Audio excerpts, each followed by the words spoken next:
right, welcome to another episode of Piecing It Together, the podcast where we take a look at a new movie and try to figure out what movies inspired it. And today on the show, it's a special episode. We're not talking about just one movie. We are talking about the nominees and our predictions for the 94th Academy Awards happening this Sunday, March 27th, 2022.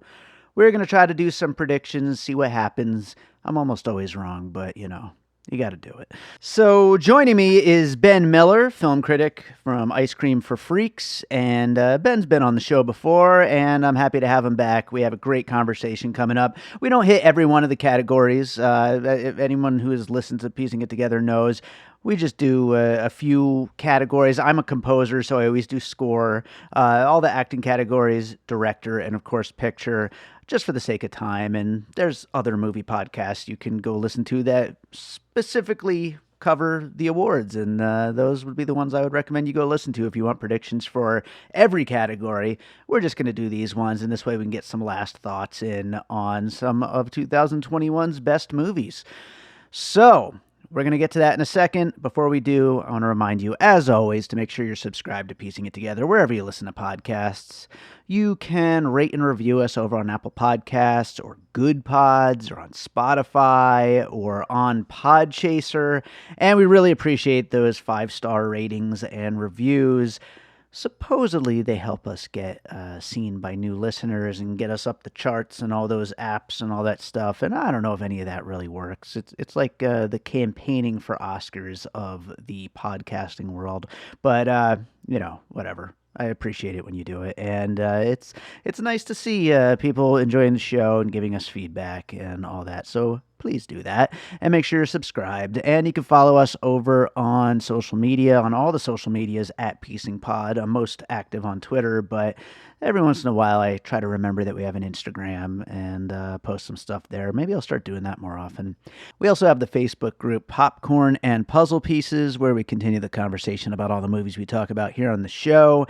And we have the Produced by David Rosen Patreon, where I post advanced and bonus content from Piecing It Together, from Awesome Movie Year, who actually just posted a brand new exclusive bonus episode on American Pie on the Patreon. Also bonus content from my music career. Lots of great stuff. It's patreon.com/bydavidrosen. Check it out. And with all that said, let's talk about the Oscars, guys. All right, Ben Miller, the David Thewlis of podcasting, is back with us today. Ben, how's it going? It's going great. I am exactly like David Thewlis, except I'm not English. I'm less talented. I'm younger. I'm much less anonymous. Yeah. But besides that, we're exactly the same. Yeah, you got to have similarities and differences in order to paint the full picture. So that's right. I appreciate you filling those blanks in for us. But yeah, I'm very happy to have you back on the show. Good to be back. And also for this special thing, talking Oscars. It's something we kind of have to do as a movie podcast, even though the point of this show is not really to discuss awards and things like that. It's like, we're a movie podcast. You have to talk Oscars of course before Oscars weekend. And this has been quite a contentious year. I guess it always is, but I don't know. It just feels extra this year. Maybe it's the fact everyone's just on Twitter all day, every day, and just arguing about everything. I don't know. There's also been a lot of and I'm sure we'll get into this, a lot of like last minute changes to people's predictions. Oh, I yeah. know I've been changing all week, but I don't know. This will be a fun thing to talk about, though. And I'm glad that you are the guest to do it. I know that you're going to have some good takes here. I would like to hope so. So we will only be doing a certain subset of the categories, like I always do on the show. For the past 4 years we've been doing this podcast, I do score, the 4 acting awards, director, and picture, and that's for the sake of time. And there's a million other movie podcasts that do this, and some that are very specifically dedicated to the Oscars, and they're very good podcasts. So if you want the full breakdown, I definitely suggest people go and listen to those. We're going to just cut it down. We're just a movie podcast. We can do that. The Oscars shouldn't be doing that, as they are cutting out a whole lot of categories from the broadcast, which I think we should just mentioned for a second here at the top is an insane decision, one of many insane decisions this year. Completely insane. It's the Oscars always seem to do the right thing after they've expended every other possibility to mess it up. Sure. I'm still holding out hope. Like it's. I mean, we're 5 days away, and I think the ship is kind of probably already sailed on the presenting all of them. But Right. like you get the Rachel Ziegler thing, and it's like, oh, she's the star of one of the Best Picture nominees, and she's not invited, and it makes enough of a stink where it immediately changes. But it seems like, man, as soon as it happened, everybody started coming out against it, and the Oscars are just like, nope, we're gonna do this, and it's they're not gonna back down from it. And I put it on Twitter yesterday, and it's like, man, I love the Oscars, and I want them to do well, but man, I'm kind of hoping for it to tank a little bit this year, just because of what a terrible decision this is. Sure. Yeah, yeah. To like kind of like show them like stop trying to reinvent the wheel. Go Yeah, back to just showing the you Oscars don't on need the to do Oscar Sunday. every decision they make. You're just like, what is going like? Okay, you have 3 hosts, fine. Amy Schumer's wanted President Zelensky. Oh, that was a Mm, terrible decision. awful. Luckily, they didn't do that. And then the lack of categories and DJ Khaled being there and Tony Hawk presenting. Now, Tony Hawk, in his defense, listed his resume today on Twitter about how he has been in all the Jackass movies and Triple X and Sharknado 5. So Yeah. his resume speaks for himself. But regardless, I mean, why would you have these things whenever it's all about, oh, we love movies. It's like, well, why is DJ Khaled there? Why is We Need to Talk About Bruno, a movie a song that was never submitted for Oscar consideration, Right. going to get a huge thing on the broadcast? It doesn't make any sense. Because they have no idea what they're doing and they're Nope. just trying to recapture something that, quite frankly, in 2022, can't really work the Not same at all. way that No. it used to. But they're just trying things, throwing stuff at the wall and seeing what'll stick. And Yep. yeah, it is what it is. But we'll, of course, be watching. And I, as I am in most years, will probably be wrong with a lot of my predictions here. But, we'll see what happens. I mean, being wrong's half the fun. That's right, absolutely. So, spoiler alert, I'll probably be bringing up licorice pizza a lot on this podcast. Just wanted to get that out there. But That's fair. let's That's fair. start with score. And the nominees for Best Score are Don't Look Up from Nicholas Bertel, Dune from Hans Zimmer, Encanto from Germaine Franco, Parallel Mothers from Alberto Iglesias, and The Power of the Dog from Johnny Greenwood. What do you have for should win, and what do you have for will win? I think this is a should win for Hans Zimmer from Dune. Hmm. This always feels like a 2-horse race between Hans Zimmer and Johnny Greenwood. As most of the tech categories in general, is it going to be Dune or is it going to be Power of the Dog? Sure. And that seems to be the prevailing notion here. I'm curious about the categories, maybe reluctance to be like, okay, Johnny Greenwood's doing the pick up and down the guitar string again, and it's and setting the mood and setting it's uh, it always does seem to set the correct mood for the correct film, but I wonder if the branch who's already awarded him maybe goes like, oh, let's go to Hans Zimmer this time, and And it's been a long time since Hans Zimmer has it won. has been a So, long time. And yeah. in addition to that, a lot of people kind of look at it and go, well, Johnny Greenwood maybe does deserve this, but it's probably for the wrong movie Mm, because his score in Spencer is that much better. mm, Um, so I would lean towards Hans Zimmer. As far mhm. as my personal preference, it would be Alberto Iglesias. I thought his Yeah. score in Parallel Mothers was um, entrancing and is such a compliment to the narrative as opposed to just overbearing and uh, something you. I always prefer scores that add to it as opposed to being like, man, this is way too much. Yeah, yeah. No, absolutely. That score in Parallel Mothers, that was my last like catch up Yeah, film for this conversation. I just watched it last night, and I absolutely love the score. I think I'm leaning towards that for my should win as well. yeah, I originally had Power of the Dog because I actually do really love that score, and I actually do like give it the edge over Spencer, even really. though his Spencer score is great as well. But Yeah, I think I'm actually going to go with you there on Alberto Iglesias being the should win. And I would go with Hans Zimmer as will win. I think they are going to give it to Yeah. him. I think there's a lot of narrative around it of like Hans Zimmer just being this huge name, hasn't won in a long time, created new sounds for this, which, by the way, all composers create new Yeah. sounds, Yeah. but I mean, it's a big part of the narrative and people love to hear it. Yeah. And as much as I didn't necessarily love Dune, it's a pretty awesome score. Yeah. Yeah. And technically, it's almost like across the board, all the technical aspects are almost untouchable. Yeah, absolutely. So, what is something that was not nominated that you think should have been? Oh, well, like I said, I really like Johnny Greenwood's score for Spencer. That's Hmm. one that I've was a big fan of.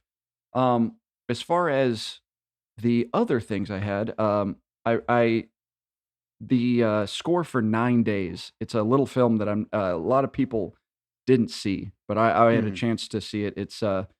Um, it's Winston Duke, and uh, it's an odd movie to kind of get into, but it was one of my favorites from last year, and the score is so hauntingly beautiful the entire Yeah. time, and such a as opposed to a compliment to the narrative, it almost is the driving force of the narrative, if that makes any Hmm. sense. Sure. It's such a without that score, I'm not sure the impact of the silence makes that much more of an impact. That would be the one that really had no chance. But also, shout out to Passing, all the little jazzy riffs Oh, sure. in between there. That was always I always thought that was the underrated part of that movie that not a whole lot of people talked about. Yeah, yeah, no, good score there as well. But yeah, 9 Days actually came up on our top 10 scores of 2021 episode. Perfect. My guest brought it up. I haven't seen the film yet, but I listened to it after we had that conversation, and yeah, it's fantastic. I'm looking Absolutely. forward to watching the movie. For people who did listen to that episode, my number one, The Last Duel, Harry Gregson Williams. Mm, That would be my pick for mm, something that should have been nominated. Just absolutely as epic can get, and sure. just an awesome, memorable score. I love that piece of music that he put together there. And overall, a great movie that kind of got ignored by audiences and by the Academy. Very surprising. It's whenever we watched it, I was like, man, kind of had a bad reputation for a little bit, and then you watch it, and you're like, Yeah, I don't really understand where the "this is terrible" came from, and right. yeah, but is what it is. Yeah. A weird Matt Damon year, I guess. Yeah, very much so, very much. So supporting male performance, have Ciaran Hinds for Belfast, Troy Kotsur for Coda, Jesse Plemons for The Power of the Dog, Cody Smith McPhee for The Power of the Dog, and J.K. Simmons for Being the Ricardos. So what do you have for should win and will win? So should win as far as the category. I do have it is as it is in the actual category of the Oscars. It's neck and neck between Cody Smith McPhee and Troy Kotsur. Hmm. Personally, I lean towards Cody Smith McPhee just because, as far as my preference, just because of it's so hard to have a non shouty performance stand out as greatly as it has. Sure. And you go into that movie and you're like, man, is he not doing much? And then after a while, once you understand what he's going for, you're like, man, he's Hmm. nailing exactly what this is, what the bandwidth of this character is going for, and kind of what the film is. And that'd be my personal preference. That being said, Cody Smith McPhee will have to settle for second place because Troy Kotsur has been steamrolling everything, and there is no reason to expect he won't win this on Sunday. Yeah, absolutely. I completely agree. There's not a chance that Troy Kotsur doesn't. I'd Yeah. say this is maybe the most locked of any of these nominees we're going to talk about. I totally agree. Even though I'm not a big fan of Coda, we'll talk about that more as we get into this. But I think should win. I'm actually going with Jesse Plemons. Yeah. I agree with everything you said about Cody Smith McPhee here with The Power of the Dog, but I don't know. Maybe it's just that I like Jesse Plemons so much, and I'm Mm, excited to see him win some awards, which we know he's going to over the course of his career. But I just think that he really brings a lot to the performance yeah. and holds his own against the much bigger role of Benedict Cumberbatch, and is I just think really fantastic in it. I agree. I mean, the Plemons is such a I've never seen a film with him where I've ever been like, I either think he's terrible or I think he's spectacular with never really an in between. Like, Sure. uh, Yeah. like I'm thinking of ending things I hated. I think of ending things, and it drove Oh, me up the really? wall. Oh, But no. just watched Windfall last week. Thought he was great. Oh, I Like, love Windfall. Yeah. and great in this. And then there'll be like, it's always a hit or miss. And Mhm. this was a hit. I mean, but the subtlety of Cody McPhee, you take that subtlety and ramp it up by 1,000, and that's what Jesse Plemons is in this film. Yeah, absolutely. So, what is something that was not nominated that you think should have been? You know, not to self promote, but our episode on Zola and Coleman Mm, Domingo. I mean, yeah. that guy was so good in the film. I mean, I pointed it out, and it's one of my favorite things I've ever written down. Every decision he makes is absolutely insane and completely correct, and it's hard to convey terror and humor in the same performance and have the consistency between the two. He was so good in that. Outside of him, I, I I I will never understand why Mass never connected with anybody in any Mm, awards body anywhere. And Jason Isaacs was my favorite supporting performance of the year.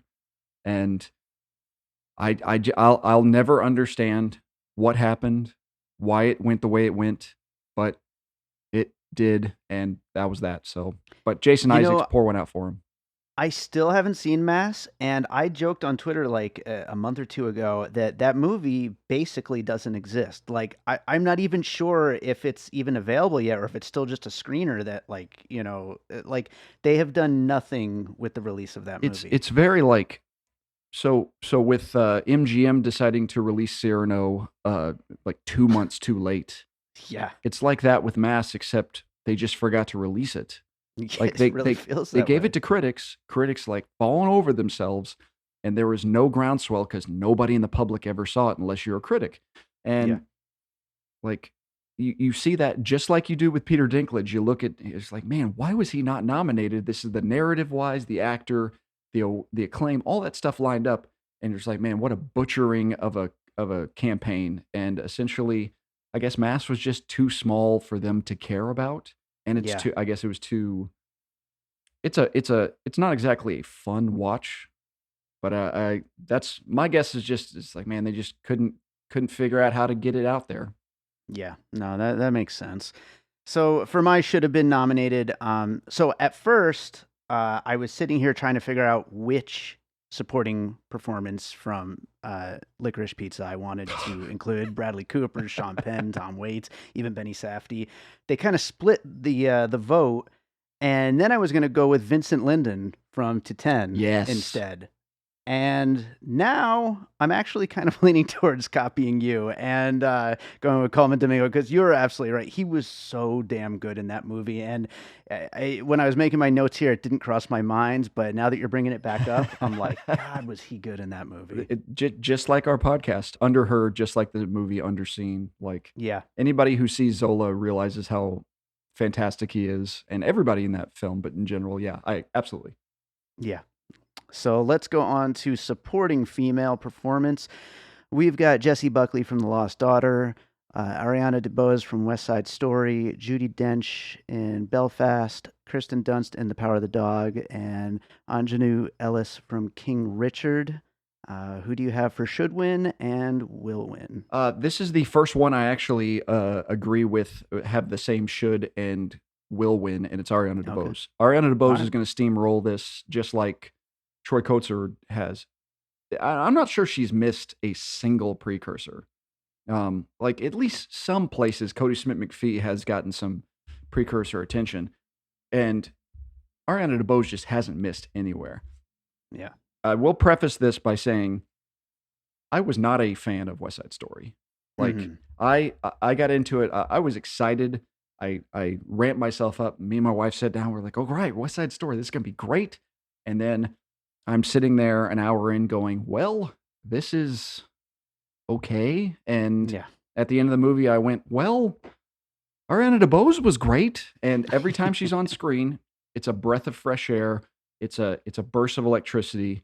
and she's magnetic and she's incredible, but the rest of the movie never connected with me. But I'm completely behind her, the success that she's had, and her in this film. Kirsten Dunst and Anjanae Ellis is probably our close second, but Hmm. I do have DeBose for both.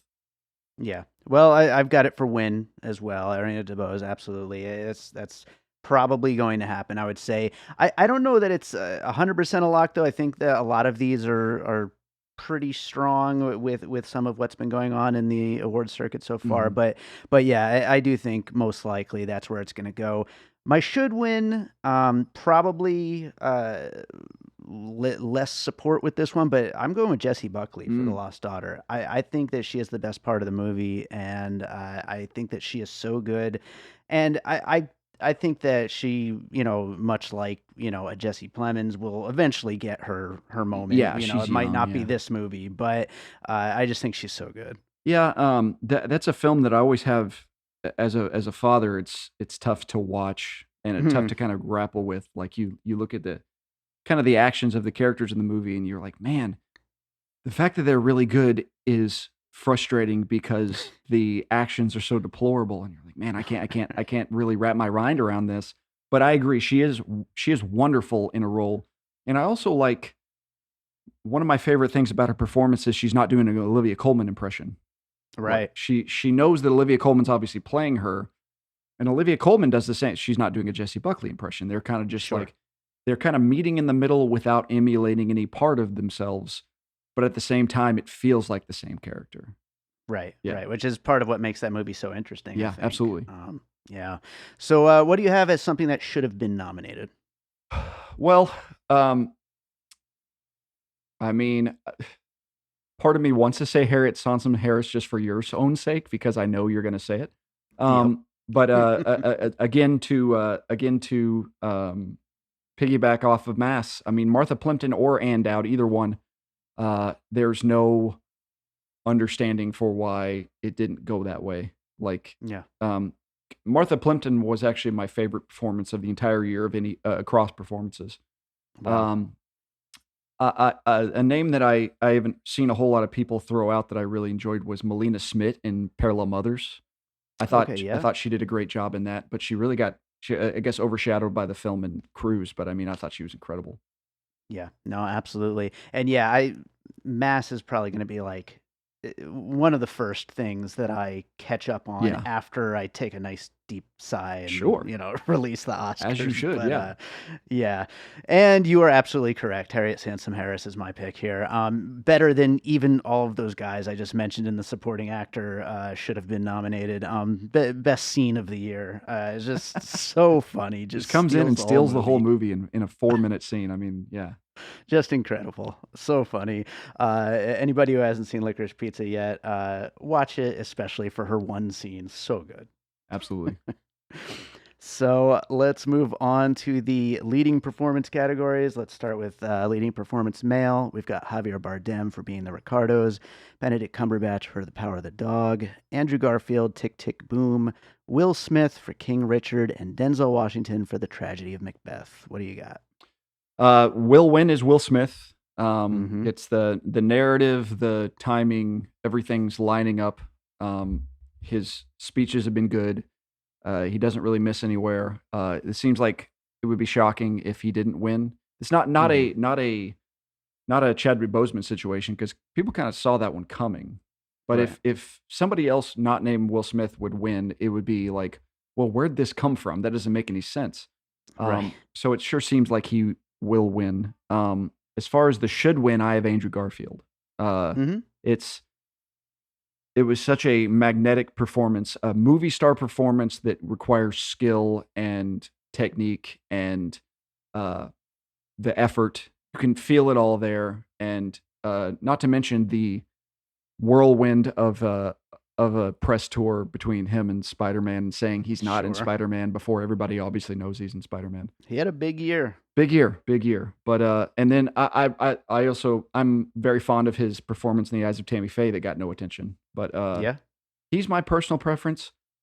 I will say of the best actor nominees, Cumberbatch, Garfield, and Washington are 1, 2, 3 in some order. Mhm. I actively do not like Will Smith and King Richard. I think the movie works despite him, not because Mm. of him. I think that performance is so uncharacteristic of what the entire movie has, and the feeling and there's such a sense of realism, and then this cartoon character of a human, uh, Right, right. which yeah. So Richard Williams is a character, but you can look up what who Richard Williams is. He's still around. There's video of him. He's not that. Like Right. it's so out of place. Um, I mean, I feel like he's gonna win, but that is what it is. Yeah. Well, it's funny. I basically agree with what you were just saying there about Will Smith, but I have him as will win and should win. And the reason why is because I mean, first of all, I don't necessarily love the other performances, but also it's almost like being beaten into submission into like you know Yeah. what? Screw it, he should win. Like everybody says he should win. I give up on the others. I really like Andrew Garfield. He would probably be my second choice. Benedict Cumberbatch is great. Probably be my third choice. It's just like, just give it to him, man. Yeah, That's have it where I'm done at with with. that. Somebody was saying there's a narrative around, we got to give it to Will Smith now because when will he have another chance? Mm, And he's coming out with a highly anticipated Apple TV Plus movie next year. So I mm, mean, it's the narrative of these categories. This is the one where you're like, okay, this is the one that has taken hold, regardless of whether or not people like it or not. Will Smith's gonna win because the narrative is there. yeah. Well, and I do think like, we come to these conversations, more with a critical point of view, Yeah, but like I think general audiences that they're trying so hard to appeal to probably love King Richard and yeah, probably yeah, love this and Will Smith in performance. general. Yeah, Yeah, exactly, exactly. exactly. So what do you have for something that should have been nominated? I throw it back to one of my favorite episodes of your podcast, to your episode of Pig, with Nice. when it was much more food heavy than I was expecting. Just Yeah. I was that's a lot of Portland food scene that I was expecting, but regardless, Nicolas Cage, talk about a redemption story and a great whirlwind press tour. Nicolas Yeah. Cage, he was my favorite male performance of the year. He was If he was in this lineup, he'd be my number one over Garfield, Washington, and Cumberbatch. Um, you never expect a guy like Cage has been in such crap for so long. Whenever Mhm. that came along, it's like, man, that's incredible. I can't believe that's a thing he did. Like Right. he's still got it in him. Yeah. It was such a wonderful thing to see. So he would be the primary one. I do want to shout out to Amir Jadidi from A Hero, the star of Asghar Farhadi's A Hero, a Sure. movie that somehow missed the foreign language, or excuse me, international film lineup. Yeah. But I mean, his performance is so heartbreakingly authentic and human. I would, and yeah, he's Yeah. he's he's the other guy I always think of besides Cage. I'm like, man, he never really took hold. Yeah. Yeah. No, that movie did not get the attention that I think most people expected it to. But yeah, I completely agree. Of course, Nicolas Cage is number one for this, and I, honestly, with a lot of these, it's just more like I wish they had been nominated, but maybe it doesn't deserve the win. Just it should be part of the five. But no, Cage should have been nominated and won this. Absolutely. It's one of those things I wonder if it would have kind of taken hold if he'd have gotten the nomination. It's kind of like the Mhm. Penelope Cruz situation where the nomination is the barrier, and after that, maybe you never know what happens. But Sure. Yeah, absolutely. All right, let's go to leading female performance. We've got Jessica Chastain for The Eyes of Tammy Faye, Olivia Colman for The Lost Daughter, Penelope Cruz in Parallel Mothers, Nicole Kidman in Being the Ricardos, and Kristen Stewart for Spencer. What should win and what will win? This um, is this is probably the toughest one, it I is absolutely the think. toughest one. It's such a weird race because 6 months ago, Kristen Stewart had this in the bag. Two Yeah. months ago, Nicole Kidman had this in the bag. Mm. 6 weeks ago, Lady Gaga was going to win this. Sure. After the nominations, Olivia Colman was in line. And now all of a sudden, it's up to Jessica Chastain's turn. And Yep. everybody says she's going to win. And now there are rumblings about Penelope Cruz. So Mm-hmm. it's nice to have a race this wide open. As much as I would like to say, oh, who's gonna win? It's probably gonna end up being Jessica Chastain. This Mm-hmm. is it seems like a consensus has solidified around her as the acceptable candidate, as Mm-hmm. opposed to, you know, Coleman, Cruz, and Kidman already have Oscars. So Sure. you can kind of, okay, they don't need another one. Now, Cruz is kind of the exception to that rule because she has a supporting actress Oscar. And for some reason, the Oscars is like, well, you have a supporting actress Oscar, but you're a lead actress. So we have to give you a lead Oscar to essentially give you any validity. Sure. And they kind of look at Kristen Stewart and going, oh, she's young. She'll have a long career. She keeps doing great work. And they barely nominated her as it is. Right. Yeah. It feels like it's going to be Jessica Chastain. If there would be a surprise, I would actually lean more towards Stewart. I think Cruz is the best of the 5 performances. Mm-hmm. But you could talk me into Stewart or Coleman as being one of the best performances. Like, it's not like, oh, she's head of. All of these women were really good. Nicole Kidman was my least favorite of them, and I still thought she was probably the best. She single-handedly almost made that movie work. It didn't work, but it almost Right. did. Like, Right. Yeah. She's probably the best part of that movie, yeah, but yeah, not very good yeah. regardless. Still, Yeah. No, I completely agree, though. All 4 of the other ones are just fantastic, and it's just so hard to pick between. But I do think Jessica Chastain is going to win this. And I'd love to see Michael Showalter directing somebody to their Oscar. That's I fantastic. mean, he But almost he. This is a niche of mine where I have, of all the stupid Oscar stats, I keep track of the directors directing acting nominations. okay. So I have a master list of every single director who has ever directed an Oscar nomination. And a couple of years ago, I started keeping this a couple of years ago, and I was so ready for Michael Showalter to have his first, but they snubbed Holly Hunter for the Sure. why am I blanking on The the word? Big Sick. The Big Sick, yes, The Big Sick. I almost said Yeah. The Big Sleep. I was like, that's not right. But yeah, so it missed it there, and then they finally got it here. So yeah, it's yeah. The Eyes of Tammy Faye was such an interesting movie as far as, like, there were so many it was so cyclical in how people saw it. They're like, okay, this movie's incredible. This movie's fine. Mhm. She's not going to get nominated. She doesn't deserve to be nominated. She's incredible. This movie's great. Okay, maybe the movie's not great, but she's great. And it's never really stayed in one area for very long. It's Sure. been all over the place. Yeah, it really has been, and I think you mentioned earlier Andrew Garfield, how great he is in it too. It's just 2 great performances in an otherwise, not particularly great movie, Yeah, but yeah. they're both so good in it.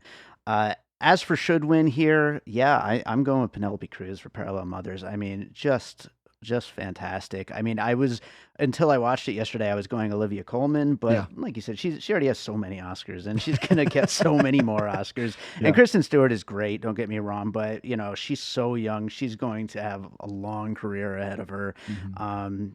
And she's awesome in Spencer. But yeah, I'm going Penelope Cruz. Just a fantastic performance all around.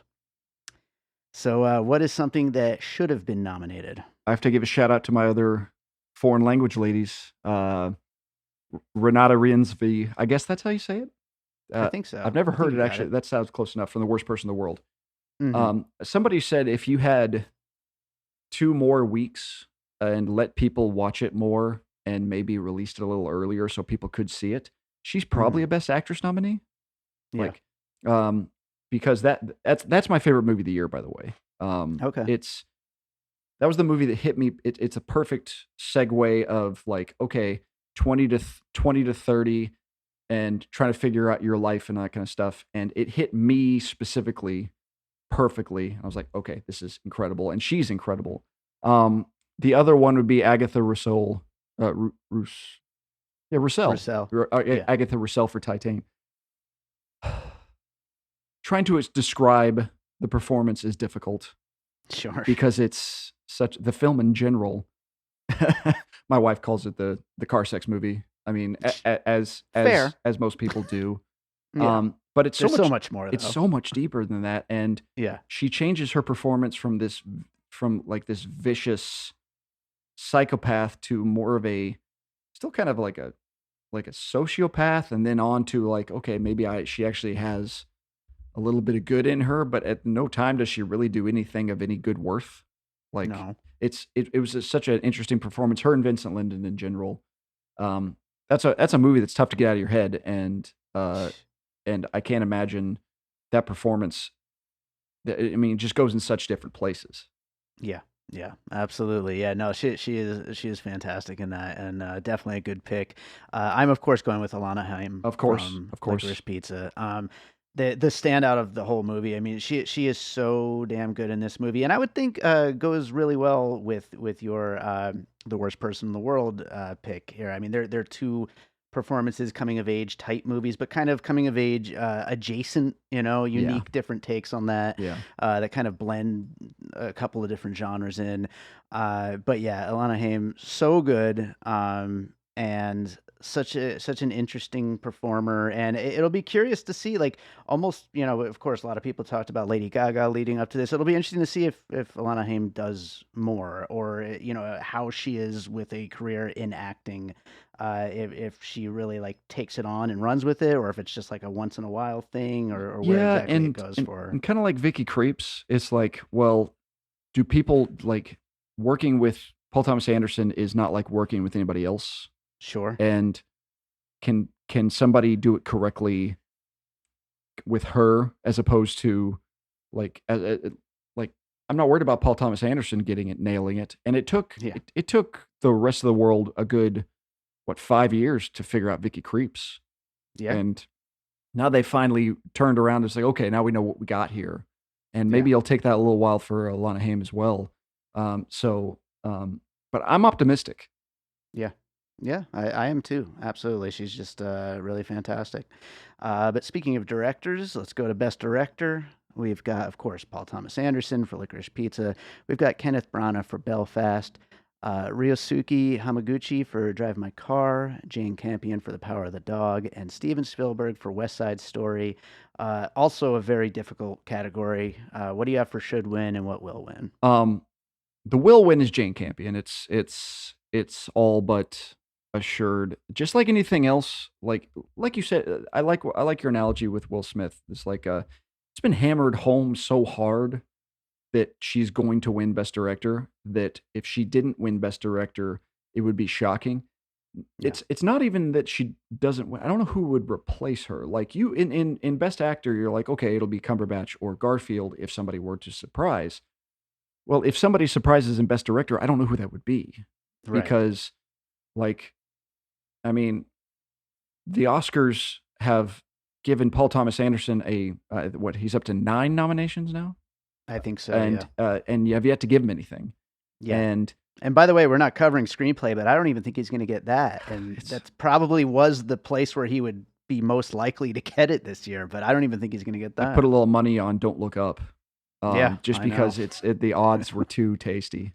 Like Insane. it's like I was like, man, that I hate Don't Look Up. Yeah, yeah. It's not my least favorite film of the year, but it's close. But the people that matter, like, don't look up. I know. But it's gonna be Campion, and I think it probably should be Campion. It's the right time. Mhm. Um, if there was a close second, it would be Hamaguchi, just Mhm. because what he does with that film is it takes it and says. My favorite thing about Drive My Car in general is, obviously films about grief are nothing new, but the difference that it does here is that, well, grief takes time and Drive My Car takes time. He does it on Sure. purpose. It's not just, oh, you had this therapeutic session and you're done with it and that's that. It takes its time to spurt out, and little things come here and little things come here, and eventually it pours out at the end, and that's exactly what happens. But I think that the should and the will be Jane Campion, and probably is my number one director for the year as well. I definitely agree will win. I mean, it's happening. I'd say almost no matter what, it's happening. Yeah, Uh, should win. I'm torn. I mean, I think I don't really like Belfast, so let's put that one to the that's fine. I, side. I But don't want to be mean to it. yeah, it's a nice movie, I Yeah, guit's exactly. That's exactly how I but put it. It yeah, doesn't. I don't hate it. I don't love it. Like everybody's like, right, Belfast is terrible. I'm like, it's not. It's like Belfast is mm, a masterpiece. It's not. Like it's right. fine. Like, It's but fine, sorry. absolutely fine. Of course, personal preference, I would go with licorice pizza, but I think everything you're saying about Drive My Car makes sense. And also, I mean, when the Academy, actually bothers to look to international for, other nominations, I mean, it should mean something, Yeah, So I agree. that's a very strong contender. And then, I mean, West Side Story, even if it's not perfect, I mean, Spielberg is Spielberg, and He it figured is it an out. He made it incredibly work. directed Yeah. movie. So, but yeah, I mean, just personal preference. I'm going Licorice Pizza, PTA, even though it's going to be Jane Campion for sure. Yeah. So, what is something that should have been nominated for director? I was looking at it and I was like, oh man, I love Denis Villeneuve and Julie Ducournau and Joachim Trier and Celine Sciamma and all these foreign directors or non-American directors directing blockbusters. I'm gonna go Hmm. with Pablo Larraín. Like Okay. he's a guy who, for some reason, just as soon as Spencer came out, everybody's like, "Man, it was great, great, great, great, great," and then it went to went to Stewart and nothing else. Yeah. And I think it's a much more well-directed movie than it's given credit for. It's not a performance in a bubble.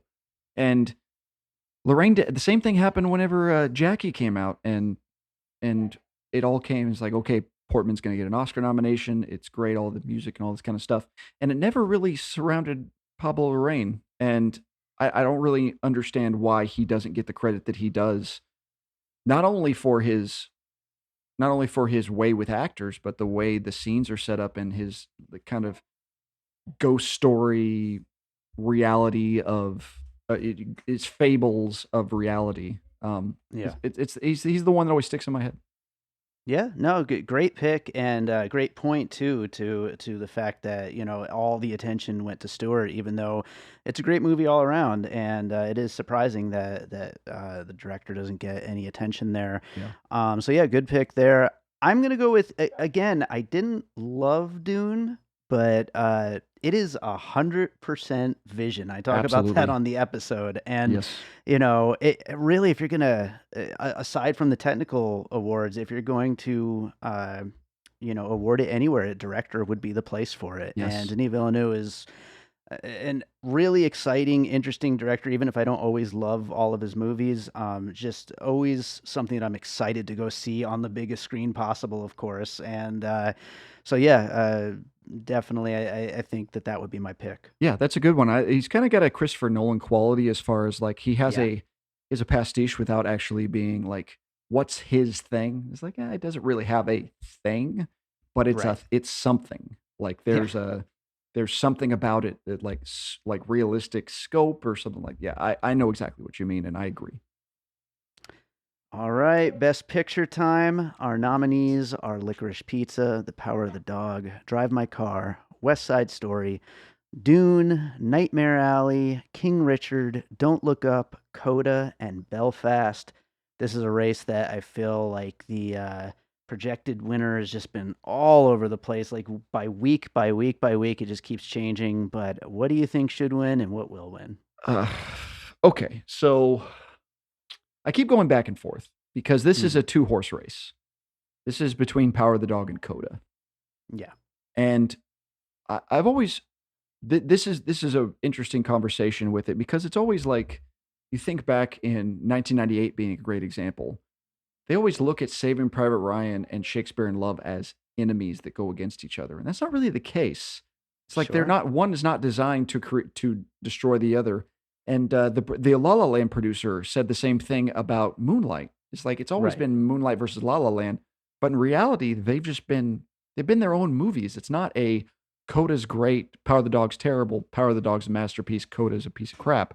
It's they can both exist simultaneously and be great and just have a award difference. Like this is the interesting thing because it creates such passion for the awards. You say, well, the awards don't mean anything. It's like, yes, they do, because the last 3 weeks essentially have been a nonstop flurry of this movie is terrible. It doesn't deserve this award. Mhm. And uh, comparing it to Crash and stuff like that. I like Coda, and Mhm. I think The Power of the Dog is almost a masterpiece, if not a masterpiece. So I have the preference of Power of the Dog, but if Coda wins, I'm not going to be disappointed. Mhm. And the more I see about it, the more I think about it, the more I want to say Coda, just because the people are saying I think it's going to be Coda, as opposed to the reality of the situation where I still probably think Power of the Dog's going to come away with it. Mhm.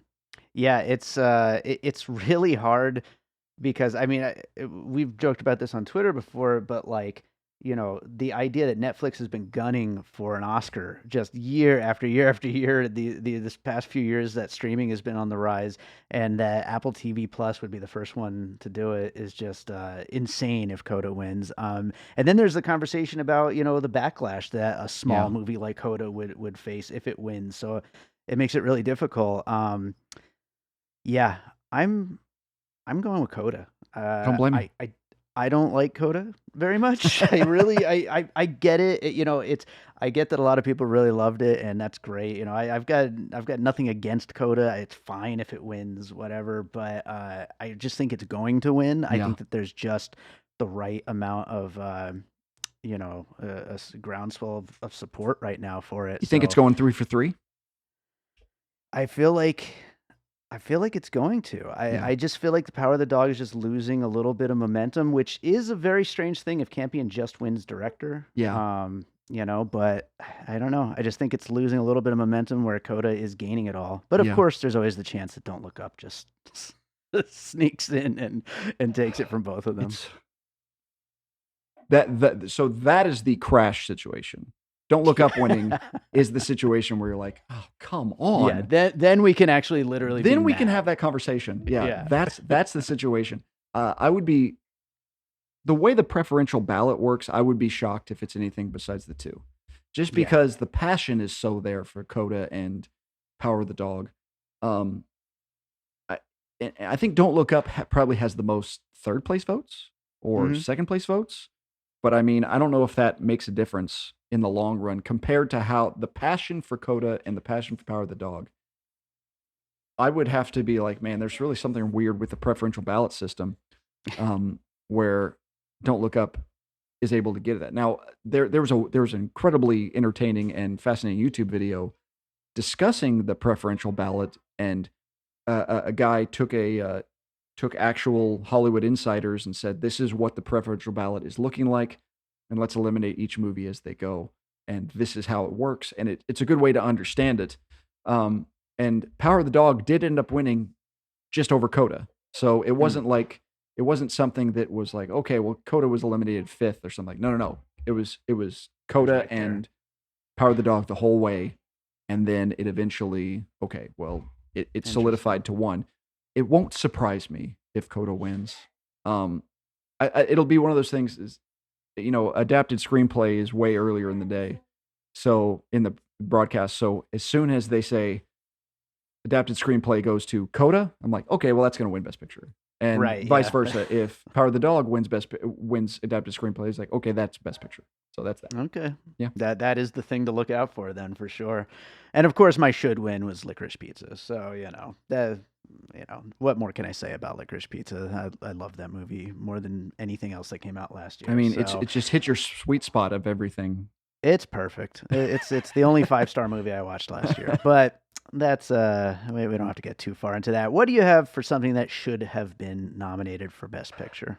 I'm looking through and I was like, okay, what's What should have taken Don't Look Up's place? That's how I should word the there's question. everything except Space Jam 2: A New Legacy.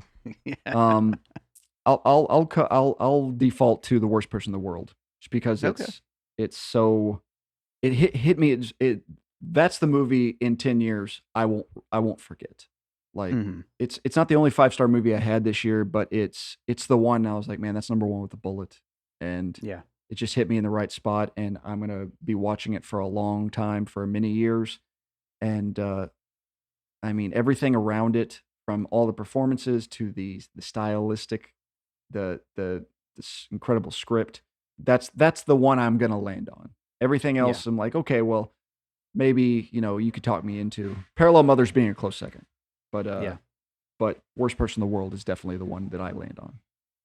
Interestingly, both of those, Worst Person in the World and Parallel Mothers, if they had been nominated, would probably be my number 2 or number 3, right behind, Licorice Pizza and The Power of the Dog, are my tops of the ones that are nominated. But yeah, I'm going with 210 for my should have been. Good choice. And it's funny, we're in that bubble of the film Twitter world, and I feel like that movie worked so well for those of us in that world. We all seem to love that movie. We raved about it for months and months since it first came out. Yeah. But then it just kind of went away. It didn't become a part of this conversation. And, for many of the reasons we've already discussed when talking about the performances, and, it's just a really crazy and unique and I think worthwhile movie. And yeah, like you were just saying with the Worst Person in the World, it's something I'm going to be returning to and thinking about for a long time. Yeah, and you go back to Titan and Parallel Mothers, they were kind of the international feature race is the thing that doomed them the most. For some reason, Yeah. Spain didn't send Parallel Mothers as their representative, and this I can't even remember the stupid Javier Bardem movie they put instead. The Good Mhm. Doctor, Good Lawyer. I'm not sure. See, it doesn't matter because We don't even remember it it. doesn't matter because nobody's seen it. And then Titan didn't even get shortlisted, and Right, wasn't even shortlisted. wasn't even shortlisted, and everybody saw it coming, but still, like, Yeah. if it had gotten shortlisted, everybody would have talked themselves into it. Oh, it'll make the top 5. No, it won't. But Yeah. I look at it and be like, I didn't like The Hand of God, and Mhm. it was like everybody talks about that movie. It talked about that movie for like a minute, and I look at it and I'm like, I'm never gonna remember that movie, and Yeah. I'll never forget Titan. So yeah. Yeah.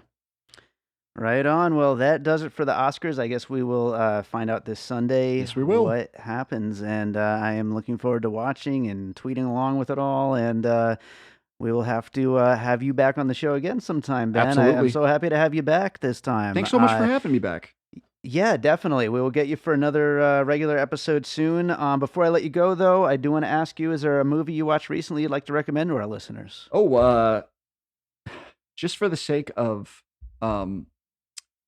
it's not a good movie, Mm-hmm. but if you have the chance to seek it out, Morning Glory from 1930. It's Katharine Hepburn's first Oscar nomination and win. It is 77 minutes long. I highly recommend you seek it out because, one, it's not a good movie, but it goes quickly, and two, anybody who I want you to put yourself in the situation of seeing this movie and being like, this is what Katharine Hepburn is, and then realizing that people have that thought process in them for the rest of their lives, thinking, well, what about that one movie where she was this madcap talk about and this kind of ditz, and then in the reality of what Katharine Hepburn actually became, it's the exact opposite of that performance. So if you get the opportunity, do seek that out just because it's short. And if you're an Oscar completist, that's an early Best Actress nominee. If you're actually looking for a good movie, go to Netflix and watch Windfall. Good Hitchcockian vibes. Absolutely. Well, Ben, again, thank you so much for being here, and I look forward to getting you back again sometime. Thanks, soon. sir. I'm Josh Bell. And I'm Jason Harris, and we co-host a podcast called Awesome Movie Year. Each season, we take a look back at an awesome year for movies, which is every year. We deep dive into these specific years, and we pick out why they were such great years for films. We go over the biggest hits, the biggest flops, the best picture, some personal picks, some cult classics. Years we've covered in past seasons include 1994, 2003, 1977, and 1984, and we've got all of film history to look forward to. So check us out at awesomemovieyear.com or wherever you listen to podcasts. All right, so I hope you enjoyed that conversation with Ben Miller. Thanks to Ben for joining me. You know what, guys? I am human. It's just me running the show. I produce it, I record it, I edit it, I host it. I have to come up with all these puzzle pieces when we're doing the regular episodes.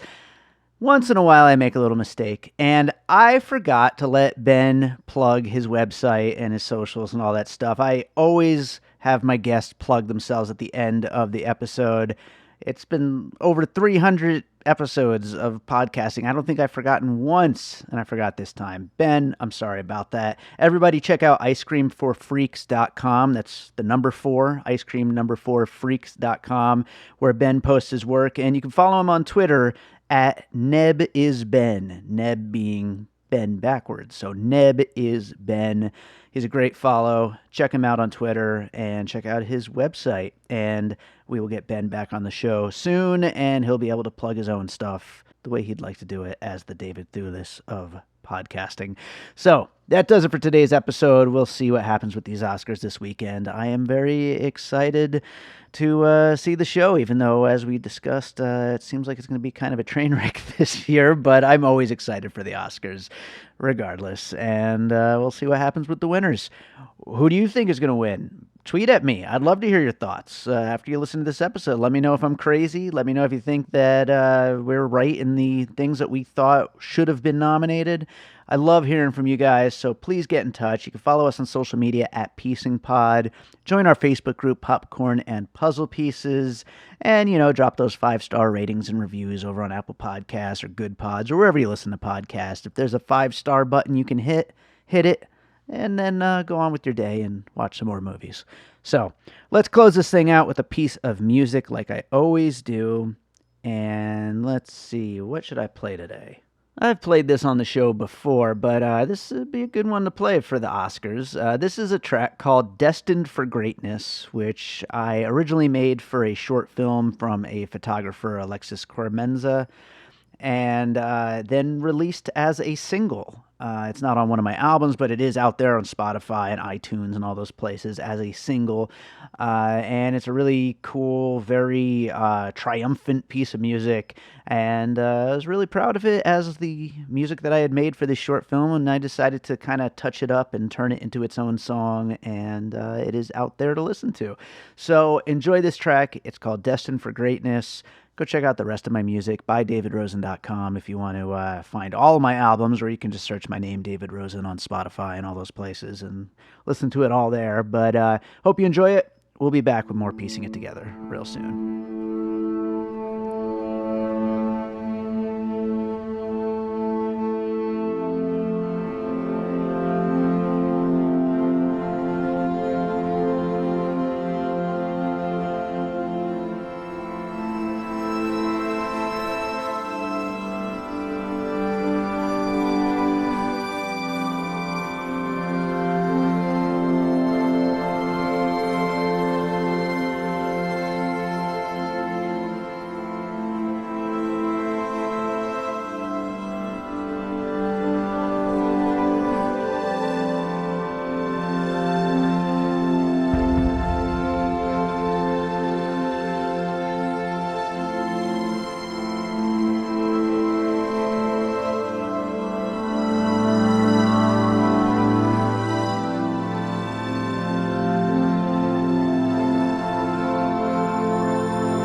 an All Points West production, produced by David Rosen in Las Vegas.